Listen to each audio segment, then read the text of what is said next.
Existe un momento en la historia que incluso quienes no soportan escuchar su nombre no pueden olvidar. Un momento en el que uno de los gobernantes más crueles del mundo, el hombre cuya sola presencia hacía arrodillar imperios, por fin sintió en carne propia el terror que él mismo había derramado sobre millones de personas. Pero lo que ocurrió entonces no es solo la historia del último aliento desesperado de un tirano moribundo. Es un secreto que estuvo enterrado durante más de 4 siglos. El 18 de marzo de 1584, el silencio se rompe con un solo sonido, una pieza de ajedrez golpeando el suelo de mármol frío. El aire se congela. Así es. En la sala, todos entienden que algo acaba de cambiar para siempre. Un segundo después, el temido zar Iván IV, a quien toda Europa conocía como Iván el Terrible, empieza a jadear. Se lleva la mano a la garganta. Su rostro se retuerce de miedo. El dueño del imperio, que durante décadas había vivido convencido de que nadie podía hacerle daño, siente ahora la cercanía de su propia muerte. Pero la historia alrededor de su muerte es mucho más oscura que lo que repiten las crónicas oficiales. Los 2 hombres que se encontraban a su lado en ese instante, Boris Godunov y Bogdan Belsky, ya sabían algo que habría llevado sin duda a su propia ejecución si el zar hubiera sobrevivido un solo día más. Porque si Iván hubiera salido vivo de aquella sala, uno de ellos habría acabado muerto.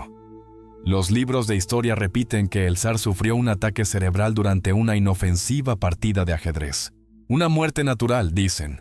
Las últimas horas de un gobernante cansado y enfermo. Solo que existe un documento que pulveriza esa versión con una sola palabra. Un diplomático inglés, Jerome Horsey, que estaba en el Kremlin aquel día, escribió una expresión que los historiadores han intentado ignorar durante siglos. Y cuando científicos soviéticos abrieron la tumba de Iván en 1963, encontraron en sus huesos pruebas que confirmaban de forma escalofriante incluso las teorías conspirativas más extremas.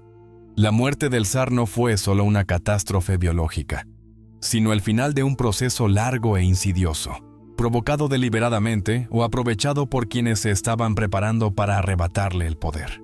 Sin embargo, para entender por qué alguien estuvo tan decidido a cometer el asesinato más peligroso contra el gobernante más temido de Rusia, primero hay que comprender en qué se había convertido Iván en los últimos meses de su vida. Porque a comienzos de 1584, Iván no solo se estaba muriendo, se había transformado en algo mucho más aterrador. El dolor que devoraba su cuerpo desde dentro y la lenta locura del envenenamiento lo habían convertido en una criatura de la que incluso sus aliados más cercanos apenas podían soportar la presencia. Testimonios de la época hablan de un hombre cuya humanidad casi había desaparecido por completo. Jerome Horsey, que había pasado casi 20 años en Moscú, dejó descripciones que podrían figurar en un expediente médico, si no fueran tan horribles. El cuerpo de Iván estaba hinchado de manera enfermiza, pero de forma extrañamente irregular. Sus órganos genitales estaban tan deformados e inflamados que ya no podía caminar por sus propios medios. Lo transportaban en una camilla, como un resto vivo. Su piel se desprendía por capas, como pintura envejecida.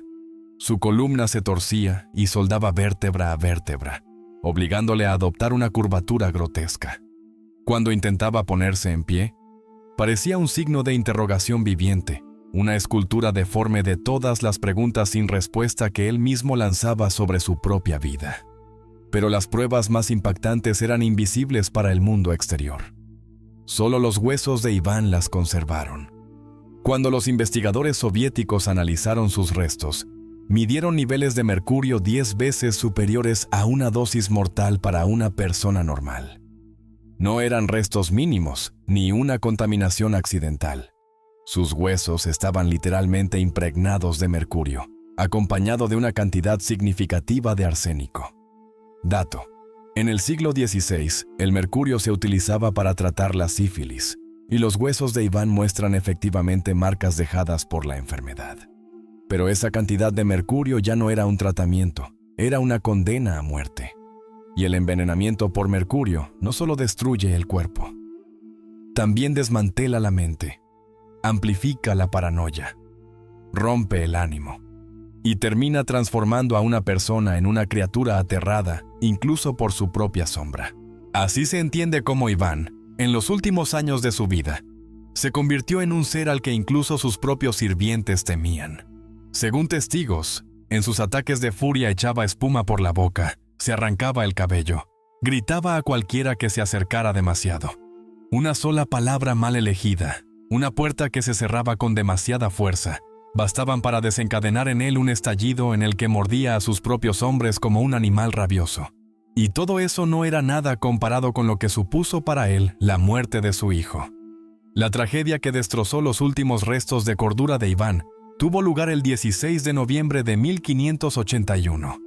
Bastó un solo instante para que el zar, que hasta entonces había sido capaz de mandar matar a cualquiera en frío, terminara clavando un puñal en el corazón de su propio imperio, y con él, en sí mismo. Aquel día, Iván perdió todo control por lo que, visto desde fuera, podía parecer una nimiedad. Vio la vestimenta de su nuera embarazada, Elena Sheremeteva, y algo, quizá una obsesión moral, quizá la locura en espiral dentro de su cerebro saturado de mercurio, estalló de inmediato. Si su ropa era demasiado corta o simplemente no se ajustaba a las normas de la corte, nunca lo sabremos con certeza. Pero es un hecho que la furia de Iván alcanzó un nivel que incluso en él, pocos creían posible. El zar se abalanzó sobre la mujer embarazada y la maltrató con tal brutalidad que perdió la criatura de inmediato. El futuro heredero del trono murió allí mismo, en esa sala, antes incluso de nacer. Al oír los gritos de la joven zarina, su hijo, el heredero presunto, también llamado Iván, corrió a la estancia. En los minutos siguientes, el destino de un imperio quedó sellado. El joven gran príncipe, respetado por toda Rusia como futuro gobernante, se volvió contra su padre. Sus palabras eran tan cortantes como una hoja de acero. Encerraste a mi primera esposa en un convento sin motivo. A la segunda le hiciste lo mismo. Y ahora has matado al hijo que la tercera llevaba en el vientre. Todo esto quedó recogido por el legado papal Antonio Posevino. Las palabras del joven príncipe fueron quizá la única vez en que alguien se atrevió a decirle a la cara a Iván todo lo que el imperio susurraba en secreto sobre él. Iván aún tenía en el mano su bastón rematado en hierro, el arma con la que solía golpear a quien le enfurecía. Esta vez, sin embargo, no fue un sirviente. Fue su propio hijo a quien golpeó. La punta metálica impactó en la sien del príncipe y el crujido que resonó en la sala quedó grabado para siempre en la historia. El joven Iván agonizó durante 5 días. A ratos recobraba la conciencia, a ratos la perdía. A veces intentaba perdonar a su padre. Luego el mundo volvía a oscurecerse ante sus ojos. El zar permaneció sentado junto a él todo el tiempo, devorado por un sentimiento de culpa, o algo parecido. Mientras dentro del palacio, todos sabían que Rusia acababa de perder su única esperanza real. Los relatos cuentan que Iván sollozaba. El hombre que había enviado a decenas de miles de personas a una muerte espantosa, estaba ahora de rodillas frente a la sangre de su propio hijo. Se golpeaba la cabeza contra el suelo con tanta fuerza que se le formó un callo duro en la frente. Se debatía entre el dolor y la culpa, pero lo que había hecho ya no tenía marcha atrás. Ese fue el momento que lo quebró. Y un tirano quebrado es mucho más peligroso que un tirano en pleno uso de sus facultades. Tras la muerte de su hijo, su mente ya inestable se derrumbó por completo. Iván empezó a vivir entre dos realidades. En una, seguía siendo el zar temido, que organizaba guerras, tejía planes políticos y hasta buscaba una prometida inglesa. En la otra, lo perseguían las sombras del pasado. Creía que todo su sufrimiento era un castigo de Dios. Por la noche, aseguraba oír los gritos de aquellos a los que había mandado ejecutar. La muerte de su hijo la interpretaba como un juicio divino. Pero esas sombras no surgían de la nada. Detrás de ellas había años enteros. La Oprichnina, la era del terror. Entre 1565 y 1572, Iván prácticamente declaró la guerra a su propio pueblo. Creó a los oprichniki, unidades especiales con vestimenta negra y estandartes adornados con cabezas de perro, cuya misión no era defender el imperio, sino exterminar a los enemigos supuestos de Iván. Y cualquiera podía convertirse en enemigo. Una palabra mal dicha, una mirada ambigua o simplemente mala suerte bastaban para que te arrastraran. Los métodos de los oprichniki superaban la crueldad ordinaria. Pertenecían más bien al terreno del sadismo ritual. Algunos eran hervidos vivos en enormes calderos mientras sus familias se veían obligadas a observar su tormento. Otros eran empalados con una técnica tan lenta que podían seguir vivos durante días. Comerciantes ricos eran arrojados a mazmorras, les arrancaban los dientes y luego los obligaban a entregar sus riquezas. A ciertas víctimas las cosían dentro de pieles de oso y las soltaban entre perros de caza. Y la masacre de Nóvgorod, uno de los capítulos más espantosos del reinado de Iván, sigue siendo hasta hoy un símbolo extremo de la brutalidad. En enero de 1570 bastó un rumor. Alguien susurró que Nóvgorod quería pasarse al bando de Lituania. No había pruebas, solo la fantasía enfermiza de Iván y una frase murmurada. Pero el zar condujo personalmente su ejército hasta la ciudad, donde comenzó una matanza de varias semanas. Primero reunieron al clero. Los sacerdotes y monjes fueron golpeados hasta que sus cabezas quedaron convertidas en masa informe. Luego cavaron fosas comunes y arrojaron a sus víctimas vivas en el interior. Los comerciantes y nobles fueron empujados al río Volkhov. Familias enteras eran atadas juntas, con piedras sujetas a sus cuerpos, y después las empujaban al agua helada. A quienes conseguían volver a la superficie para respirar, los hundían de nuevo con lanzas. A la madre que intentaba salvar a su hijo primero, le rompían el brazo para que no pudiera levantarlo. Nunca sabremos el número exacto de muertos. Las estimaciones van desde 2.000 hasta 60.000. Pero más aterrador que la cifra es el hecho de que la ciudad quedó casi vacía. Un año después, los recaudadores de impuestos apenas encontraban a alguien vivo a quien cobrar. Ese pasado empapado en sangre perseguía a Iván en sus últimos años. Escribía listas de aquellos a quienes había mandado ejecutar, más de 3.000 nombres, solo los que recordaba. Enviaba oro a los monasterios para que rezaran por ellos. Pero cada plegaria que encargaba era solo otro clavo en el ataúd de su culpa. Mientras el cuerpo de Iván se descomponía, su mente también se iba desintegrando. El zar no estaba solo enfermo. Quienes lo servían día tras día veían en él los restos de un hombre que se desmoronaba poco a poco. El envenenamiento por mercurio y la sífilis no solo devoraban su carne y sus huesos, sino que desgarraban su memoria, sus pensamientos, sus emociones. Todo lo que lo mantenía unido acabó pulverizado. En los últimos meses de su reinado, su deterioro físico se volvió tan visible que incluso los médicos de la época lo observaban con una mezcla de sorpresa y horror.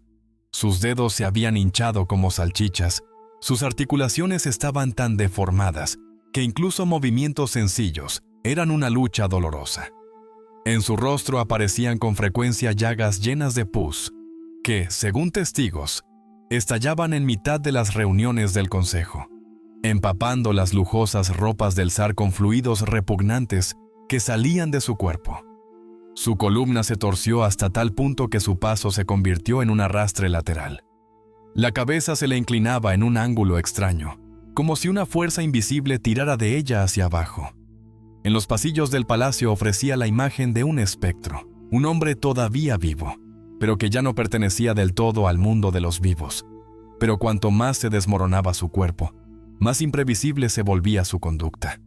A ojos de los cortesanos, Iván, el hombre que había marchado al frente de ejércitos, se transformó lentamente en una sombra aterradora, paranoica e inestable. A veces hablaba con calma de política fiscal, y de pronto se levantaba de un salto y empezaba a gritar frenéticamente.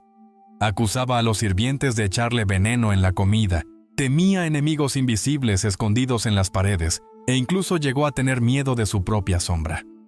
En ocasiones murmuraba una disculpa generosa a un criado y, Pocos minutos después, ordenaba ejecutarlo en un ataque de pánico porque había caminado mal. Y en ese mundo en ruinas, surgió una nueva obsesión: la idea de una prometida inglesa. En cierto momento, Iván mostró un interés particular por la nobleza de Inglaterra y fijó la mirada en una mujer, Lady Mary Hastings, una noble de buena familia que tenía sangre Plantagenet. El zar ordenó a sus emisarios que examinaran a la mujer con detalle, tanto que debían incluso evaluar su dentadura. El informe del jefe de la embajada, Fyodor Pizemski, se parece más a la valoración de un animal de mercado que a la presentación de una futura zarina. Alta, delgada, de piel clara, ojos azules, cabello rubio, dedos largos y finos. El zar esperaba casi obsesivamente la respuesta inglesa. Pero la reina de Inglaterra, Isabel, no tenía ninguna intención de enviar a una pariente noble a un hombre cuyo estado físico y mental, según sabía toda Europa, se deterioraba peligrosamente, y en cuyo imperio ni siquiera los emisarios de mayor rango estaban a salvo de sus arranques violentos. Isabel buscaba excusas diplomáticas. A veces decía que Mary estaba enferma, otras que quería tomar los hábitos, otras que tenía encargos políticos importantes. Pero la realidad era simple. Esperaba que el zar muriera antes de que el asunto exigiera una decisión real. Sin embargo, esa incertidumbre prolongada hizo que la situación en Moscú se volviera cada vez más peligrosa. Boris Godunov, pariente de Iván y futuro usurpador del trono, entendió que un matrimonio con una noble inglesa cambiaría por completo el juego del poder. Si Iván llegaba a tener un hijo con una dama inglesa, el nuevo heredero sería intocable y Godunov jamás podría acercarse al poder. Bogdan Belsky, compañero habitual de bebida del zar y consejero, también se sintió amenazado. Sabían que Iván era imprevisible. Sabían que en un mal momento podía ordenarlos matar a ellos también. Y sabían además que, si llegaba una nueva zarina, ellos serían los primeros de los que ella intentaría deshacerse. Entonces ocurrió el incidente que encendió la mecha. Según algunas versiones, 3 días antes de la muerte de Iván, este intentó forzar a la hermana de Godunov, Irina, esposa del único hijo superviviente del zar, Fyodor. Los gritos que resonaron por el palacio atrajeron a Godunov y a Belsky. Crónicas señalan que los dos hombres arrancaron a Iván de encima de Irina, y en ese mismo momento entendieron algo muy claro. Si el zar seguía con vida un solo día más, ellos serían las próximas víctimas. Ningún zar, Iván incluido, toleraba que alguien fuera testigo de sus debilidades, sus humillaciones o sus escándalos. Algunos historiadores discuten los detalles del episodio, pero hay algo indiscutible. A comienzos de 1584, el ambiente en Moscú se había vuelto tan tenso que bastaba una sola chispa para provocar la explosión. Y la chispa llegó. Dentro de los muros del Kremlin circulaban susurros sobre una profecía que el propio Iván había pedido y que, en cuanto la escuchó, deseó no haber conocido. El zar había convocado a astrólogos, hombres cuyas habilidades eran tanto respetadas como temidas. Ellos estudiaron el cielo, el curso de las estrellas y los planetas, y tras largos cálculos, intentaron predecir el momento en que sonaría la última hora de Iván. Finalmente dijeron en voz alta la fecha que hizo temblar cada piedra del Kremlin. 18 de marzo de 1584. La reacción de Iván fue tan previsible como terrible. Prometió hacer quemar a todos los astrólogos en la hoguera el 19 de marzo si la profecía resultaba falsa. Desde ese instante, el miedo vibraba en el aire. Para los cortesanos, aquella fecha no era un simple día en el calendario, sino la encarnación de la incertidumbre que impregnaba cada segundo vivido cerca del zar. Si la profecía se cumplía, el imperio tendría un nuevo gobernante. Si fallaba, inocentes morirían, y quién sabe, quizá otros más que el zar escogiera como chivos expiatorios sin motivo alguno. El día señalado por el destino de Iván llegó. El zar parecía sorprendentemente de buen humor, casi demasiado. Sentía que parte de su antigua fuerza regresaba. El baño que había tomado parecía haber aliviado sus dolores, y cuando se puso ropa limpia, se veía como un hombre que no se preparaba todavía para la muerte. Los sirvientes observaban con cautela. ¿Era posible que la profecía estuviera equivocada? ¿Era posible que no fuera a morir ese día? Iván habló durante largo rato con sus cortesanos de sus joyas de oro, sus piedras preciosas, sus extrañas supersticiones. Su respiración seguía siendo difícil, sus movimientos lentos, pero había una energía rara en él. A primera hora de la tarde mandó llamar a su emisario, Jerome Horsey, a la Cámara del Tesoro. Ese encuentro dejó escenas que el diplomático no pudo borrar jamás de su memoria. Iván comenzó un largo monólogo, casi en trance, sobre las piedras preciosas. Era como si las gemas guardaran mensajes secretos para él, como si en sus brillos se revelaran los movimientos ocultos de la vida y la muerte. Observaba la luz que atravesaba las piedras con una devoción extraña, y aseguraba que los cambios de tono mostraban que el veneno seguía circulando por su cuerpo. ¿Ves, Horsey, cómo la turquesa se apaga en mi mano? Así indica que una sustancia mortal fluye por mi sangre. Después habló de los rubíes, que según él reforzaban el corazón y la memoria, y de los zafiros, que protegían a la persona del miedo. A veces la voz le temblaba, como si al mismo tiempo creyera en el poder de las piedras, y temiera la verdad que le mostraban. La conversación se cortó de golpe. Iván se desplomó. Quedó inconsciente. Apenas consiguieron devolverlo en sí. Solo murmuró, débilmente: «Me he desmayado. Sacadme de aquí». Los que estaban alrededor de él tuvieron claro en ese momento que la profecía se cumpliría. Las horas del zar estaban contadas. Sin embargo, hacia el anochecer sucedió algo extraño. Iván pareció recuperar fuerzas nuevas, como si la muerte se hubiera apartado un instante en el momento de atraparlo, solo para volver a buscarlo después. El zar quiso de pronto jugar al ajedrez. Era el juego que antes lo calmaba, o al menos mantenía ocupada su mente. El maestro del palacio, que había dirigido guerras toda su vida, quería ahora recuperar la ilusión de control inclinado sobre un tablero. Pusieron el tablero frente a él. A su lado estaban dos hombres, Bogdan Belsky y Boris Godunov. Tan cerca que, si el zar gruñía una sola palabra, ellos podían oírla al instante. Iván hablaba de mostrarle a Belsky una nueva apertura. Otros relatos afirman que la partida ya estaba avanzada. Pero los detalles no importan. Lo que pasó después no fue parte del juego. Iván lanzó un grito de repente. Los testigos jamás lograron ponerse de acuerdo sobre lo que dijo. Pudo haber sido una maldición final, un alarido de dolor o una revelación. Pero hay algo seguro. El zar se inclinó hacia adelante, luego se echó hacia atrás y cayó al suelo. Las piezas de ajedrez se dispersaron, como los fragmentos de un imperio que se derrumba. Los sirvientes se echaron a correr. Los médicos llegaron apresuradamente. Pero cuando llegaron, Iván ya no respiraba. La versión oficial: ataque cerebral. Muerte natural.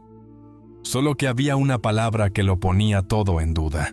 Según las anotaciones privadas de Jerome Horsey, Iván murió asfixiado. No exageraba. No dramatizaba. Era un diplomático cuyo trabajo era la precisión. Y estaba en el Kremlin aquel día. Pensemos un momento. Dos hombres se encontraban justo al lado del zar. Los dos sabían que en un par de días el zar podía volverse contra ellos. Los dos tenían motivos para sentir miedo. Los dos tenían un motivo para no esperar. Y lo más importante, si habían matado a Iván, ¿quién podía detenerlos?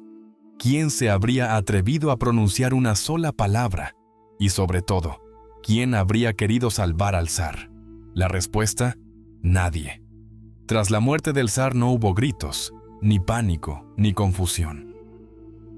Al contrario, el Kremlin parecía haberse preparado de antemano para lo que iba a ocurrir, como cuando todas las criaturas se quedan de repente en silencio antes de una tormenta, y se percibe en el aire una fuerza invisible y amenazante.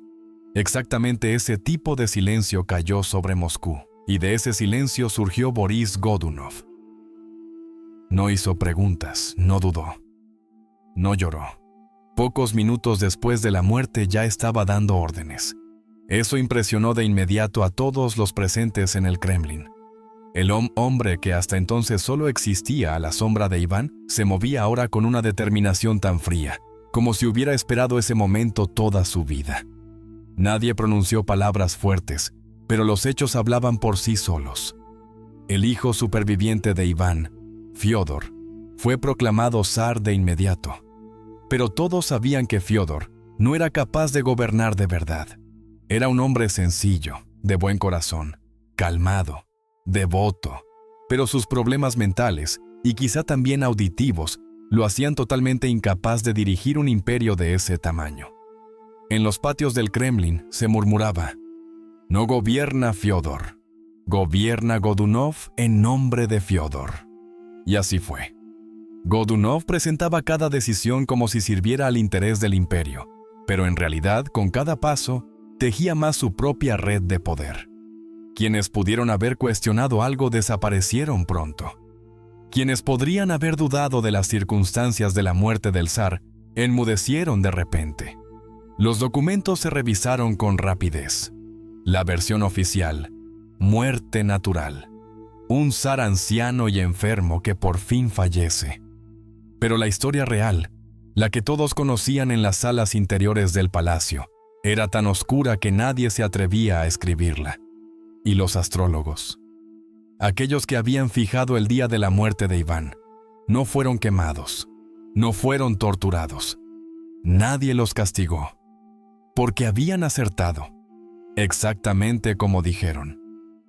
Solo eso ya hacía sospechoso todo lo que se vivía en el Kremlin para quienes observaban desde fuera.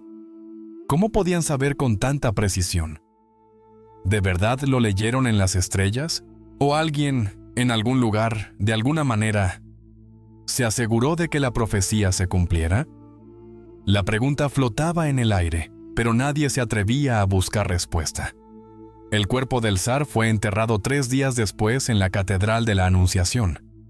No se le practicó ningún examen, no se buscaron marcas de asfixia, no se analizaron sus síntomas, solo se dieron prisa, como si temieran que, con cada hora que pasaba, se acercaran al momento en que alguien descubriría la verdad. Y la verdad en sí era una pesadilla. Los huesos del zar estaban llenos de venenos, arsénico, mercurio, concentraciones que jamás habrían podido entrar en el cuerpo con un solo tratamiento. Eran cantidades que se habían acumulado durante mucho tiempo o que habían sido introducidas con una dosis fatal en un momento clave. Muchos historiadores creen que el envenenamiento se desarrolló a lo largo de meses, quizá años. Otros piensan que recibió una dosis final alta en los días previos a su muerte. Otros más sostienen que el mercurio era el medicamento legal y el arsénico el arma verdadera. Sea cual sea la opción, hay algo seguro. La muerte del zar no fue limpia. Y quizá la ironía más grande es que cuando los investigadores analizaron los huesos de Iván 4 siglos después, vieron un detalle extraño. Sus dientes estaban en perfecto estado. Casi perfectos. Casi nuevos. Eso contradice todo lo que sabemos de la época. Un hombre del siglo XVI rara vez llegaba al final de su vida con la dentadura intacta, y menos un gobernante enfermo de manera tan grave. Algunos especialistas creen que los dientes de Iván fueron sustituidos antes de su muerte, quizá por razones estéticas, quizá como intento médico, quizá por otro motivo. ¿Pero por qué? La pregunta quedó sin respuesta, y los huesos no dijeron nada más. El imperio, apenas aliviado, fue empujado otra vez al borde del caos, porque Iván, aunque habló durante toda su vida de proteger la dinastía, en realidad se había convertido en el destructor de su propia línea. Tras la muerte de su hijo, no quedó un solo heredero adecuado. El reinado del zar Fiódor no fue un periodo de fuerza, sino de debilidad, de manipulación y de desintegración. Y cuando Fiódor murió en 1598, la dinastía rúrica se extinguió con él. El imperio entró entonces en una de las etapas más oscuras de su historia, el tiempo de turbulencias, cuando el hambre, la guerra interna y las invasiones extranjeras devastaron Rusia. 1/3 de la población murió. Todo porque un solo hombre, un solo gobernante despedazado por su propia mente y por el veneno, se volvió contra sí mismo. Y aún así, esta no es la última parte de la historia. Con la muerte de Iván terminó una era, pero la sombra que dejó pesó sobre Rusia durante siglos. En el Kremlin, cada minuto estaba impregnado de esa sensación extraña que solo aparece cuando muere un tirano. Una mezcla nauseabunda de miedo y alivio, porque, aunque Iván era temido en toda Europa, había una verdad que nadie se atrevía a decir mientras vivía. En el momento de su muerte, probablemente nadie quería que siguiera con vida. Su reinado había traído tanta sangre, dolor y locura que para el pueblo del imperio, su muerte no fue simplemente un acontecimiento. Fue una liberación. Para muchos, fue como si la tierra misma hubiera respirado cuando el último latido de Iván se detuvo. ¿Pero qué condujo a eso? ¿Cómo se transformó un joven gobernante talentoso en ese hombre cuyo nombre significó durante siglos la esencia misma de la crueldad? La respuesta no es sencilla, y quizá lo más inquietante es entender que Iván no nació monstruo. Según los historiadores, en su infancia fue un niño especialmente inteligente, sensible y muy reflexivo. Pero el entorno en el que nació era tan tóxico como el mercurio que terminó devorando su cuerpo. Los boyardos conspiraban entre sí. La corte estaba llena de intrigas, traiciones, asesinatos ocultos. Durante años, Iván observó cómo los nobles peleaban por el poder. Se envenenaban, se apuñalaban, se mataban unos a otros, y todo eso lo vio con los ojos de un niño que no entendía lo que pasaba a su alrededor. Cuando llegó al poder, llegó a la conclusión de que solo existía un camino para sobrevivir: infundir miedo. Quien teme, obedece. Quien obedece, no traiciona. Y quien no traiciona, no intenta matarte. El problema es que el miedo no dura para siempre. Hay que aumentarlo, intensificarlo, llevarlo a formas cada vez más extremas. Y eso hizo Iván durante décadas. Durante los años de la Oprichnina, destruyó con rabia no solo enemigos reales, sino amigos, familias, ciudades, inocentes. Y la violencia dejó de ser solo una herramienta. Se convirtió en una necesidad. Como si la visión de la sangre, los gritos desesperados, el olor del terror fueran lo único que lo mantenía en pie. Un testigo escribió que Iván llegó a decir: «Quien me teme, me ama. Y a quien me ama, no puedo dejarlo con vida». En esa frase se condensa todo su colapso mental. Confundía el miedo con el amor, y luego consideraba el amor un pecado que debía borrar. Y a medida que su alma se desplomaba, todo rastro de humanidad en él se iba apagando. Las noches también se volvieron cada vez más aterradoras. Las crónicas cuentan que el zar se despertaba a menudo gritando, como si figuras invisibles intentaran arrastrarlo fuera de la cama. Otras veces se quedaba sentado en silencio en la oscuridad durante horas, hablando consigo mismo, a veces dando órdenes, a veces suplicando que lo liberaran de un pecado desconocido. Tras la muerte de su hijo, ya no quedó nada que lo atara a la realidad. La culpa, que quizá fue real por un instante, pronto se convirtió en otra cosa. Creía que Dios lo castigaba. Creía que los muertos lo perseguían. Creía que su nieto no nacido lo había maldecido. Y sobre todo, creía que todo su sufrimiento le daba derecho a causar más sufrimiento a los demás. Mientras tanto, el imperio que siempre dijo querer proteger se desmoronaba poco a poco. Las guerras que emprendió lo debilitaron. La brutalidad que aplicó alejó a su pueblo. La paranoia que lo guiaba generó traiciones internas y destrucción económica. Pero el golpe más duro se lo dio él mismo. Cuando mató a su hijo, el heredero del trono condenó a muerte a su propia dinastía. Ese momento se convirtió en el inicio del destino del imperio. Si Iván no hubiera golpeado a la única persona capaz de continuar el linaje de los Rurik, es posible que la historia de Rusia hubiera sido completamente distinta. Tal vez no habría habido guerra interna. Quizá las fuerzas extranjeras no habrían entrado en tromba. Quizá un tercio de la población no habría muerto. Pero en el origen de toda esa destrucción hubo un solo gesto: el golpe del bastón con la punta de hierro. Cuando Iván comprendió en silencio esto, algo terminó de romperse en su interior. En sus últimos días, cuando incluso respirar era una lucha, murmuraba cosas que sus contemporáneos jamás le habían oído decir: remordimiento, arrepentimiento, miedo.